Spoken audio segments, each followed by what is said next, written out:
Kanina nga pong 4:10 p.m. ay naglandfall na sa may Gubat, Sorsogon itong si Bagyong Ramil at posible nga po habang tinatahak ang Bicol Region, posible po itong may bahagyang paghina.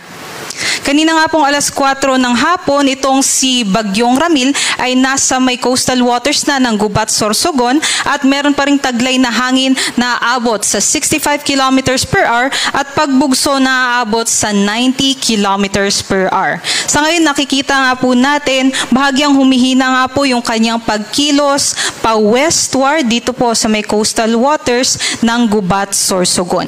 At kung mapapansin nga po natin, malawak nga po yung mga kaulapan o mga cloud system na associated dito po sa Bagyong Ramil, kaya kahit wala po tayong mga nakataas na wind signal o kahit wala po tayong nakataas na weather advisory sa ating mga lugar, posible pa rin po tayong makaranas ng makulimlim na panahon. Meron din po tayong mga kalat-kalat na pagulan, pagkulog at pagkidlat dito pa rin sa may western sections ng Central Luzon, kabilang ang Metro Manila, sa may Calabar Zone area, Mimaropa, maging dito po sa malaking bahagi ng Visayas at sa may northern at sa may central portion din po ng Mindanao. Kaya ulitin ko po, kahit walang signal at wala tayong nakataas na weather advisory, posible pa rin po tayo makaranas ng makulimlim na panahon.